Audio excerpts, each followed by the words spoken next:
Welcome back to another episode of Millennial Thoughts with your co-hosts Alicia and Nisa.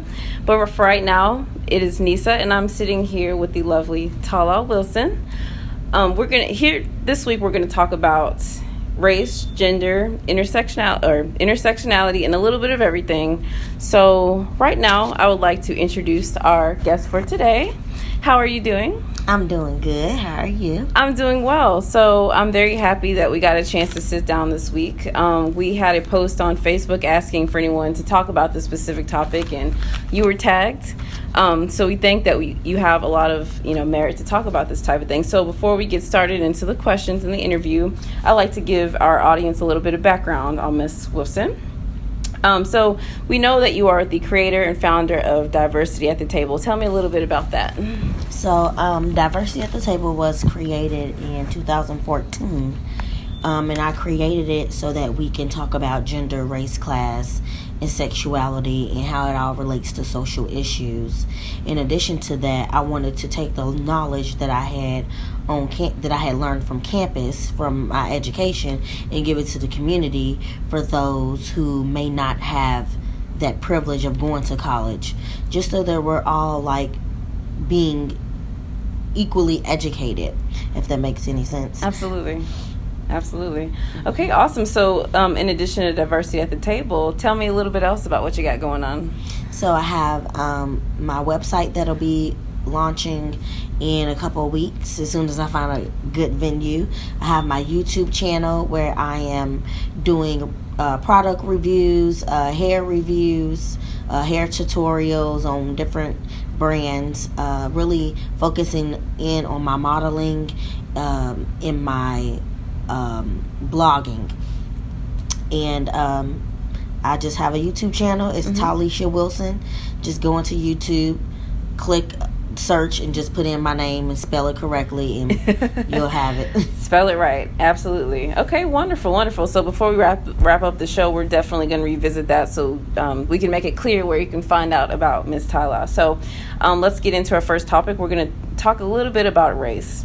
So first question for you. Do you believe we're in a post-racial society? I do not believe that we are in a post-racial society.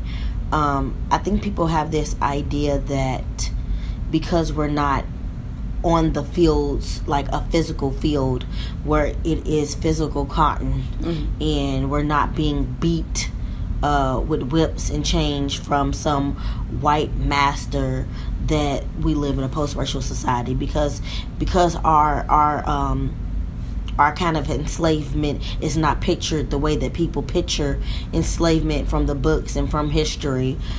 People believe that it doesn't exist, but there's so many different ways that we are enslaved still, and where we're in a racial society where race definitely matters. Absolutely.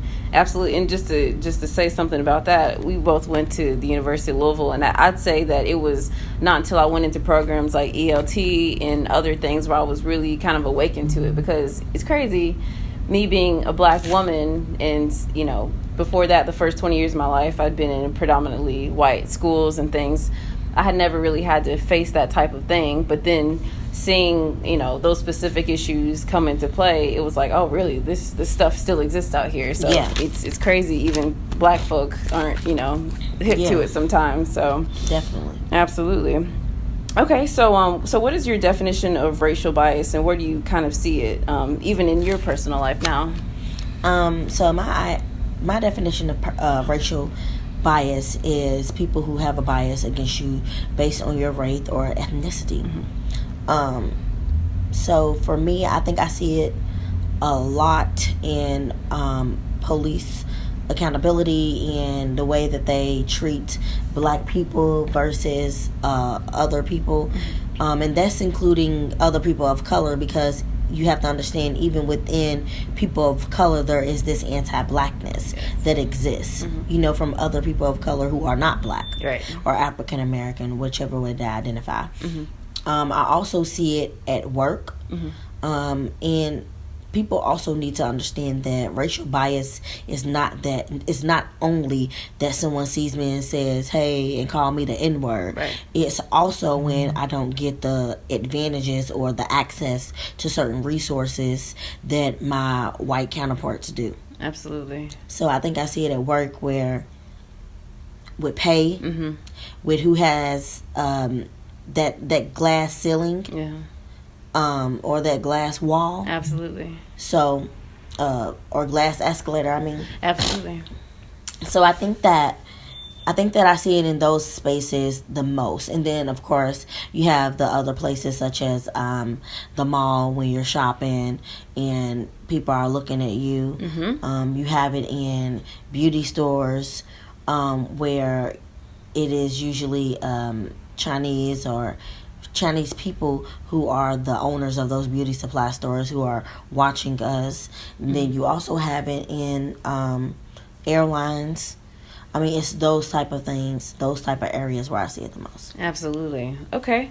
So, so do you think it is our duty to educate people on racial bias or racism, or whose duty do you think it is?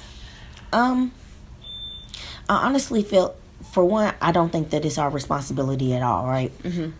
I think we're in this space now where people are able to read about it. We have free public libraries where if you really if you were really interested in learning about race, then you can search race and race equality, race inequality, right, and a million books will pop up, and you can go to the free public library to get those books. Absolutely. And if you don't like to read, there's access to the internet.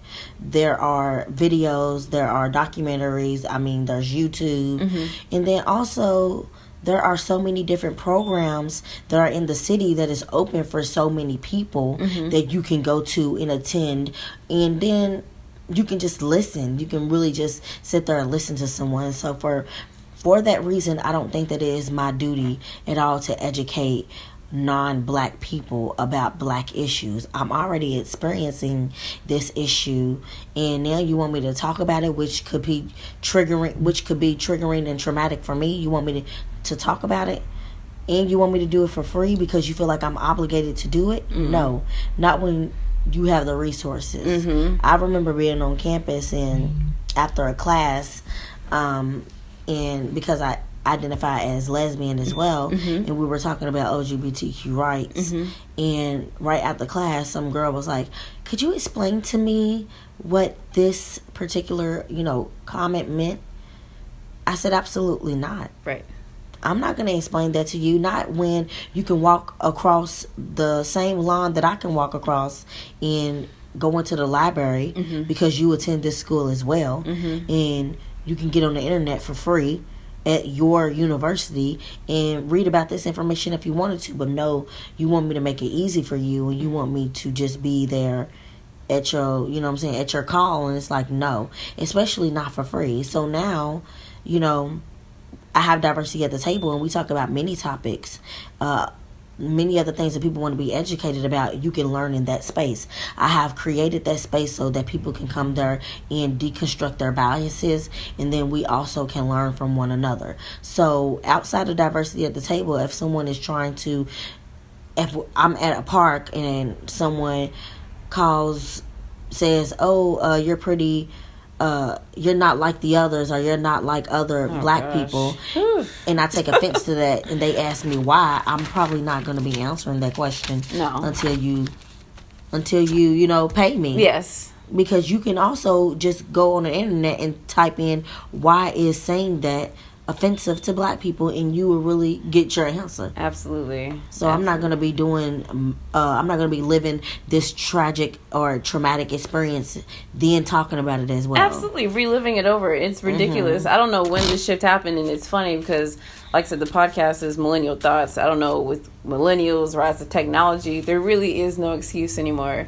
Like, I think in Louisville, why not being one of the most diverse places, you can go to many areas and do your research without having to, pull somebody in and just be ridiculous. So I don't know. I think it's crazy, and there really is no excuse. I mean, when I was in college, I found myself having to explain the same concepts over and over again, and it almost was like, I don't know if this is too much, but a type of pleasure, type of pornography for people, yes. just to get off on having me to explain it and be stressed out about the same situation over and over again. Yes, so it's very invasive, extremely invasive. So okay. So now those are some really good topics about race. So now let's move into, I guess, like intersectionality. That's a really, really big word that I don't think a lot of people understand. What all does that entail? So intersectionality is about having more than one identity that intersects with each other, right? So no one is just one identity. Mm-hmm. And a lot of times people like for us to focus on one identity at a time, but we don't exist as one-dimensional people. We have these multi-dimensional aspects of us, and people have to take those in as a whole. So it's very important to understand intersectionality, especially when you're in those specific spaces that are calling for one identity of yours.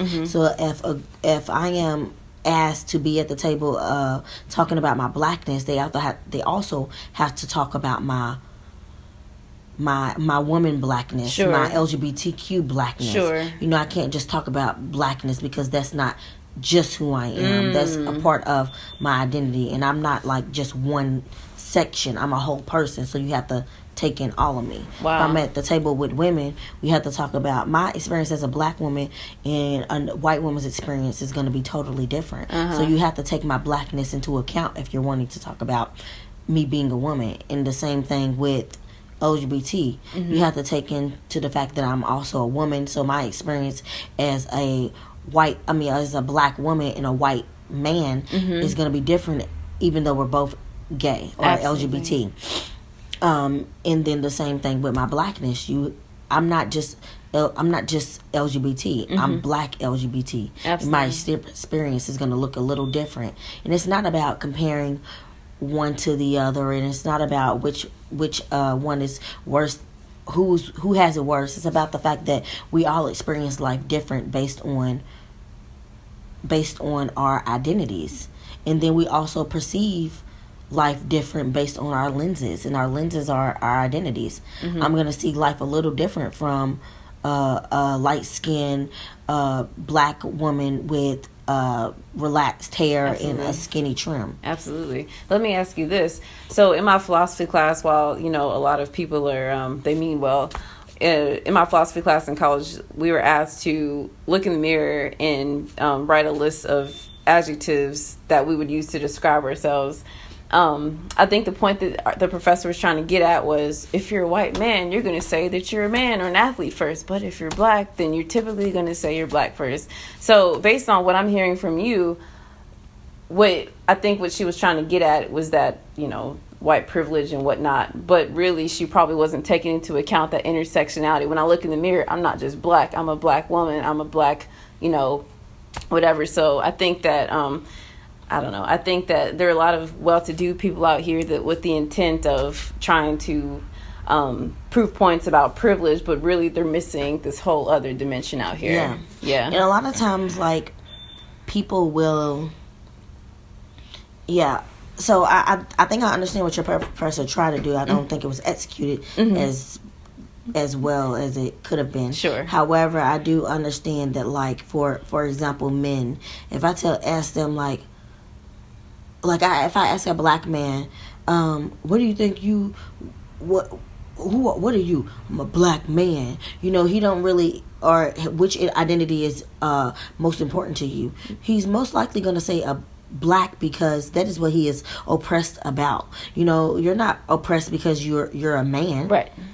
Or you're not oppressed because you are heterosexual. Sure. You are oppressed because you are black. So that is the one that is most important to you versus a white man. He's gonna probably say his I don't even know what he would say. Maybe his salary, maybe his hair color, something like that. I don't even know what he would say. Sure. But a black woman is not gonna be able to say, okay, which identity of mine is most important, because all of these are important. All of these are things that I'm oppressed by. And the things that people bring the most attention to, especially negative attention to, is the one that you try to protect the most. Absolutely. And because womanism and blackness are both attacked, you know what I'm saying? We kind of can't choose between one or the other. Absolutely. So you have to understand my whole body.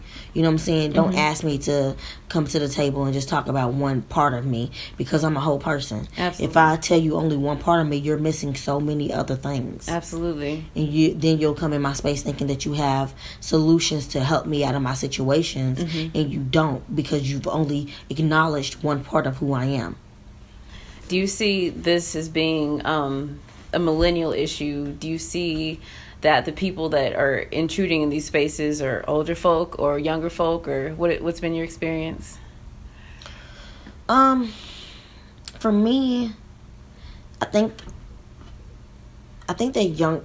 Are you talking about like white people who? Yeah, or just anyone, like, millennials. Like, is it people our age that are the curious ones trying to come in these spaces, and or is it older people that might not be educated on kind of what we're trying to be progressive about? You know what I'm saying? Where do you see the most problematic folk at? I would say our people our age, and I say that because we're in this age where we're bringing a whole lot of attention to everything, and like I know so many people, so many black people, and so many younger people in general who know about like discrimination, know about prejudice, know about racism and all of that stuff, and knows how crazy this country is. There's so many people who know that, right?